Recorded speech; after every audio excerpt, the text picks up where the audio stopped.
So starting in Norway, tell me about your early life. My early life looked from elementary school or from Yeah, high like school? from wherever. Well, in elementary school I was, for one thing, I was the youngest one in the class for a long time. And it was a pretty peaceful life. We played soccer outside on the street, and we are a whole gang of neighbors that were close friends. And then we moved on into high school, and at that point I had about a 10 to 15 minute bike ride to go to school. And that's what I did every day, come rain or snow or whatever. I was biking to school. And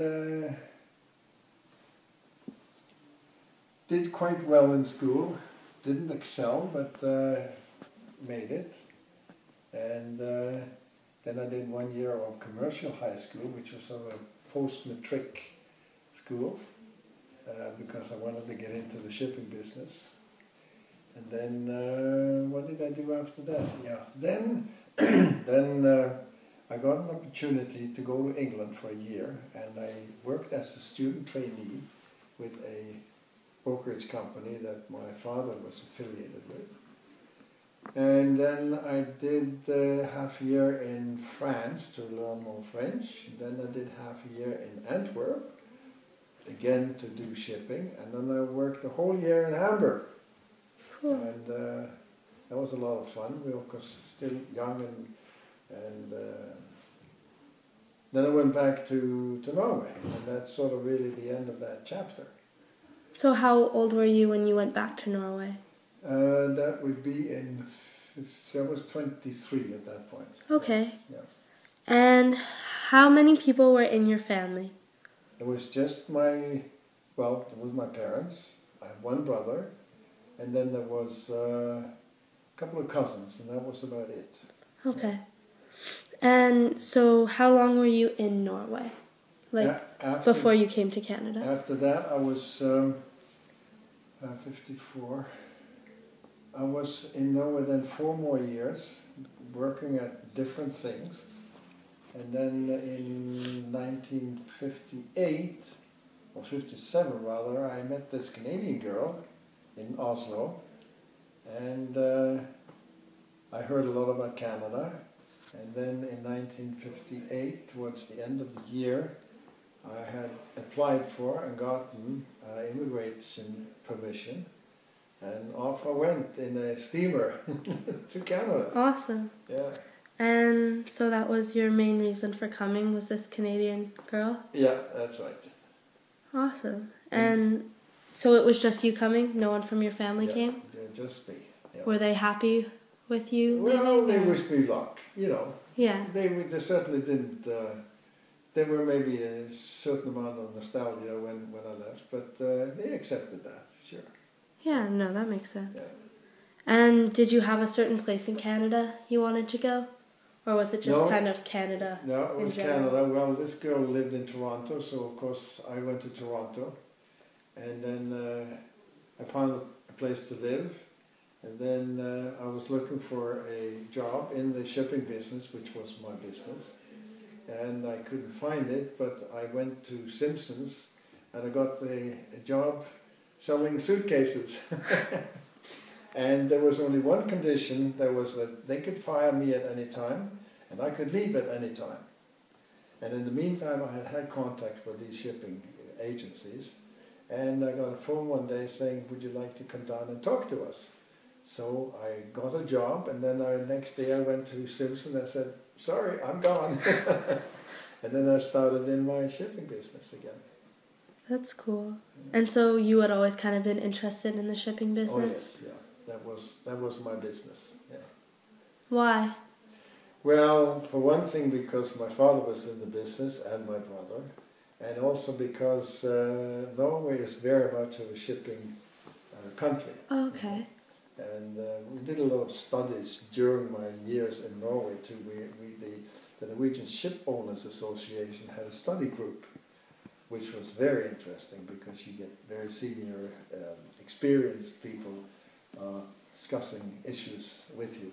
So that's there's a lot of shipping. Yeah. Cool.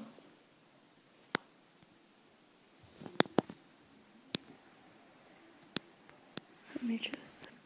So, how was your brother older or younger than you? Yes, he was a year and a half older. Okay, so you guys were pretty close in age. Yeah, we were close in age. Were you guys like close? And yeah, we were close. He went to England too for a year. You know, on a sort of same kind of basis, a student trainee.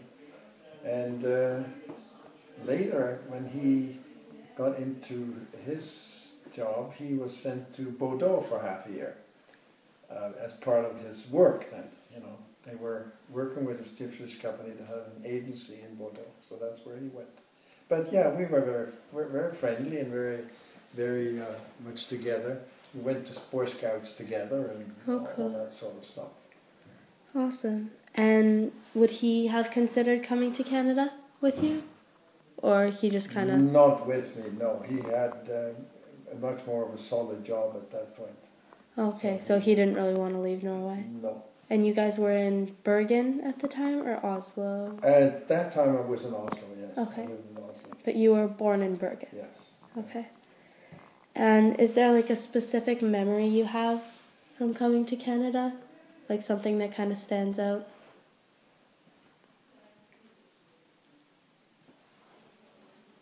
Well, I think I was in a little bit of a culture shock. Not much, but there was it was kind of a shock. For one thing, I was invited to a so-called typical Canadian party, and people would say, hello, my name is Jack, and I say, well, my name is Rolf, and then, well, nice to meet you, and then we go and talk to somebody else. So I thought, you know, these guys don't really give a hoot about you, do you? Yeah. So you found it was like a little almost less friendly? Yeah, that's right. Or maybe not unfriendly, but not very willing to take closer contact with yeah. people. You know? Like hi is about... Yeah, you could talk for 3 minutes and then that was it. You know? Oh, Which weird. I thought was a little bit indifferent for that. Yeah. Did you find it easy kind of adjusting to Canadian culture? Oh yeah, it became easy. I was living in Toronto the first 4 years, and at that time I lived with 3 other guys. We rented an apartment, and of course we became very close, and we found our routines.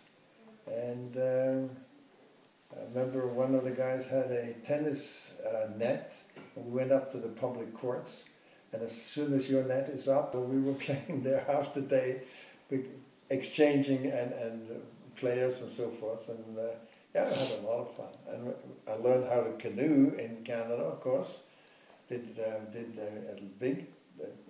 We did trips in Algonquin Park, and a friend of mine and I did a big trip in Temagami, north of North Bay anyway. So that was a good experience. Yeah. How did you meet the people you shared the apartment with? I don't really remember. Just run into people. And what would you say was your biggest challenge coming to Canada?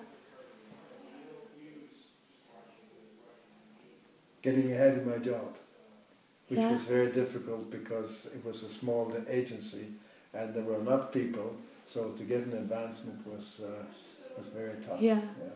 But you didn't find like anything the Canadian culture gave out was too hard? No. That's good. And was language any kind of difficulty for you? So you spoke English and French when you came? Yeah. Well, English was of course the important language for all of my life here in Canada. But no, I had no problems with that. When did you learn English? Well, we started in later elementary school. Oh, so you learned it in Norway, like through schooling? Yes, and then I was in England a year. So that's to solidify it. But, you know, it's if you want to go to Norway, you would probably not learn much Norwegian because everybody wants to talk English with you. Yeah, they want to practice their English. That's right. So it's a very common second language. Yeah. in Norway. That's cool. And so I guess there were a lot of parallels coming to Canada.